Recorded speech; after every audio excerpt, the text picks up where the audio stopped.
Good afternoon, class 5. How are you all? I hope you all are fine. Okay, today we will do lesson 9. Tom paints the fence. It is a lesson from your reader. Here we go. How do you feel when you are punished and everyone else is having fun? इसमें पूछा गया आपको कैसा लगता है जब आपको punishment मिली हो और बाकी सब मज़े कर रहे हैं. Obviously you will not feel good कि आपको तो पनिशमेंट मिली है, काम करवा रहे हैं और बाकी सारे मज़े कर रहे हैं. Next question is are you given household chores as a punishment? If so, then you have to list them below. कभी आपको घर के काम दिए हैं एज अ पनिशमेंट? अगर हाँ तो उनकी लिस्ट आप बना के देंगी, क्या क्या आपको काम आपसे करवाए. Now let's go through the story. Tom Sawyer always gets into trouble. As a punishment for his having missed school, Tom finds himself faced with the task of whitewashing 30 yards of fence on a fine, sunny Saturday morning. Tom एक लड़का है, एक मुसीबत में वो फंस जाता है. क्या मुसीबत? उसको पनिशमेंट मिलती है क्योंकि उसने स्कूल अपना मिस किया होता है. ठीक है, उसको क्या पनिशमेंट मिलती है? उसको एक मुश्किल काम दिया जाता है. उसको 30 yards of fence that you can see in the picture. This is the picture of the fence. This is 30 yards long. इसको ये पूरा पेंट करने के लिए बोला गया होता है सनी सैटरडे मॉर्निंग, यानी कि गर्मी और शनिवार को सवेरे उसको ये काम दिया जाता है बिकॉज उसने स्कूल मिस किया होता है. Saturday morning came and it was bright, fresh and full of life. Saturday morning I जो कि फ्रेश थी और फुल ऑफ लाइफ थी और बहुत ही चमकीली. मॉर्निंग एज यू नो बहुत रोशनी होती है. There was a song in every heart and cheerfulness in every face. हर एक हार्ट में तो मतलब there was a song means everyone was very happy और सारे ही बहुत खुश थे. The hill beyond the village was covered with summer green, मतलब it was very hot. It seemed a wonderful wonderland of joy, dreamy, restful, and inviting. Tom appeared on the sidewalk with a bucket of whitewash and long-handled brush. ठीक है, यानी कि morning आ गई है Saturday की, तो Tom आया है. उसके हाथ में क्या है? एक बाल्टी है ऑफ जिसमें पेंट है और उसके पास एक लंबा हैंडल का ब्रश है ताकि वो फेंस को पेंट कर सके. He surveyed the fence and at the uninspiring sight all gladness left him and a deep sadness settled down upon his spirit. यानी कि वो आया, उसने फिर फेंस को सर्वे करा, यानी कि चारों तरफ से उसने उसको देखा और वो खुश नहीं था. उसके फेस पे एक सैडनेस आ गई क्योंकि वो एक तो 30 yards ब्रॉड था और 9 feet हाई था. यानी कि 30 yards तो वो चौड़ा था और 9 feet वो लंबा था. Okay. Life to him seemed hollow and existence a burden. अब उसको ज़िंदगी खुद की ना एक खाली खाली सी लगने लग गई थी और उसको ये था कि उसका जीवन एक बर्डन है क्योंकि उसको ये फेंस पेंट करना था.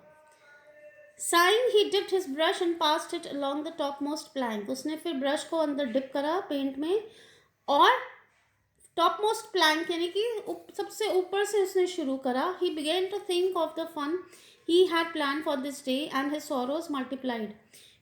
पेंट करते टाइम उसने ये सोचा कि उसने क्या क्या प्लान्स बना रखे थे सैटरडे को एंजॉय करने के लिए, लेकिन अब तो उसको पनिशमेंट मिली थी और उसकी जो मुसीबतें हैं वो मल्टीप्लाई हो गई थी. Soon the free boys would come tripping along and they would make fun of him for having to work. और थोड़ी थोड़ी देर में बॉयज़ जो थे वो खुश होकर नाचते गाते आते और उसका मजाक उड़ाते क्योंकि वो तो मज़े कर रहे हैं और उसको काम करना पड़ रहा है.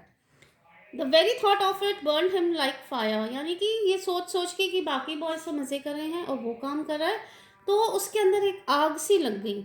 इट इज़ वेरी ऑब्वियस कि आपको काम करवाने के लिए दिया गया है बहुत ही मुश्किल काम और बाकी आपके जो एज के जो बॉयज़ हैं या आपके एज के जो फ्रेंड्स हैं वो मज़े कर रहे हैं. He got out his worldly wealth and examined it, bits of toys, marbles, or worthless things. They were not enough to buy half an hour of pure freedom, so he put them back into his pocket and gave up the idea of trying to buy his freedom. उसने अपने pocket में छोटे छोटे toys रखे हुए थे कंचे, marbles क्या होते हैं, कंचे जो बॉयज़ खेलते हैं, वो रखे हुए थे। लेकिन उसने उसको वापस रख दिया क्योंकि वो उनके साथ नहीं खेल सकता था, उसको फ्रीडम नहीं था खेलने का, because he was assigned the work of painting the fence.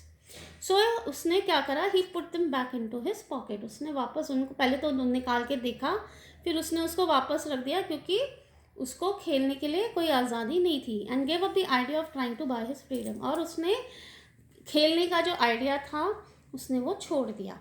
At this dark and hopeless moment he got an idea, nothing less than a great magnificent idea. फिर उसको एक आइडिया आया, और बहुत ही अच्छा आइडिया आया। क्या आया? He took up his brush and calmly resumed his work. Ben Rogers appeared shortly, the very boy of all boys whose ridicule he has been dreading. Ben was eating an apple and was in high spirits. He stopped next to Tom. उसने दोबारा से brush निकाला और उसने अपना काम शुरू कर दिया। एक बॉय है बेन रॉजर्स, थोड़ी देर में आया, ठीक है, और बेन जो था वो एप्पल खा रहा था और वो एक बहुत ही हाई स्पिरिट्स में था, तो वो टॉम के नेक्स्ट आकर वो रुक गया। Tom went on dipping his brush into the bucket and whitewashing and paid no attention to Ben. तो टॉम ने उसके ऊपर ध्यान नहीं दिया कि बेन है। उसने दोबारा पेंट को ब्रश को पेंट में डाला और वो दोबारा से पेंट करने लगा। Ben stare at movement and then said, hi, you are in trouble ain't you? फिर बेन ने थोड़ी देर उसको घूरा, स्टेयर करा, और फिर बोला, हेलो टॉम, क्या तुम मुसीबत में हो? तुम हो ना आंट यू, क्या तुम मुसीबत में नहीं हो? नो आंसर, टॉम ने कोई आंसर नहीं दिया। Tom surveyed his last touch with the eye of an artist. Then he gave his brush another gentle sweep and surveyed the result. And as before, Ben walked up and stood beside Tom. Tom's mouth watered for the apple, but he stuck to his work. फिर उसने जब Ben की बात का जवाब नहीं दिया, फिर से उसने टॉम ने सर्वे करा last touch with an eye of an artist. वो इस तरह से दिखा रहा था कि he is enjoying painting the fence, इस तरह से वो प्रिटेंड कर रहा था। फिर उसने दोबारा से started he painting the fence. तो जो बेन था, he walked up and stood beside Tom. वो वॉकड अप, वो बेन की तरफ गया टॉम, और उसके पास जाके बैठ गया। अब वो एप्पल खा रहा था तो टॉम के मुंह में पानी आ गया, बट उसने अपना काम करना ही बेटर समझा। Ben said, hello, you have got to work, hey. Ben बोला, अरे हेलो, तुमको तो काम करना है। Tom turn round suddenly and said, why, it's you Ben, I didn't notice. कहते हैं, अरे बेन, तुम हो, मैंने नोटिस नहीं करा। I am going swimming, Tom said Ben. Don't you wish you could? But of course you would rather work, wouldn't you? Tom उसको बोलता है, बेन टॉम को बोलता है कि टॉम, मैं वो स्विमिंग करने जा रहा हूँ, तुम चलोगे, लेकिन मुझको लगता है कि तुम नहीं जा पाओगे क्योंकि तुम्हारे पास काम है और तुम अपना काम करोगे। Tom resumed his white washing and answered carelessly, all I know is it suits Tom's sword. कहते हैं, हाँ, मैं तो उसने ना उसको केयरलेसली जवाब दिया कि हाँ, मेरे को तो पेंट करना ही अच्छा लगता है, it suits me. Oh come on, you don't mean to let on that you like it. The brush continue to move. फिर बेन कहते हैं, अरे सच्ची में बताओ, क्या कम ऑन, तुम्हें सच्ची में कोई पसंद है? तुम्हारा मतलब कोई तुम गलत बोल रहे हो कि तुम्हें सीरियसली पसंद है पेंट करना? Like it? Well, I don't see why I out not like it. कहते क्यों नहीं पसंद आएगा मुझे? मेरे को बिल्कुल पसंद है पेंट करना। Does a boy get a chance to whitewash a fence every day? कहते हैं, क्या किसी लड़के को रोज चांस मिलता है फेंस को पेंट करना? मुझे तो बहुत पसंद है पेंट करना, मैं तो बहुत एंजॉय कर रहा हूँ। That put the thing in a new light. Ben stopped nibbling his apple. Tom swept his brush back and forth like an artist, stepped back to note the effect, added a touch here and there, and looked at the fence critically again. Ben watched every move interestingly. अब उस तरह से वो जो Tom था वो pretend कर रहा था बेन के आगे कि he is enjoying his work और उसको बहुत अच्छा लग रहा है, तो उसने इस तरह से वो दिखा रहा था कि he is enjoying his work. अब जो बेन था ना, वो उसको देखे जा रहा था very interestingly. Presently Ben said, say Tom, let me whitewash a little. अब जो टॉम चाहता था वही बेन बोला। वो उसको ऐसे दिखा रहा था कि वो बहुत इंजॉय कर रहा है और रोज रोज चांस थोड़ा ना मिलता है। तो बेन बोला, टॉम क्या मैं भी थोड़ा सा वाइट वॉश कर लूँ? Tom thought about it and was about to consent but he change his mind. फिर टॉम ने थोड़ा सोचा और वो हाँ करने वाला था, लेकिन उसने एकदम से अपना माइंड बदल लिया। No no, I think it wouldn't do Ben, he said. You see, Aunt Polly awful particular about this fence. It has got to be done very carefully. I suppose there isn't any boy in 1,000 that can do it right way. नहीं नहीं, मुझको नहीं लगता तुम कर पाओगे Ben. जो aunt poly है जिसकी वो फेंस वो पेंट कर रहा था, वो बहुत ही पर्टिकुलर है इस फेंस के बारे में, और इसको ना बहुत ध्यान से कलर करना पड़ेगा।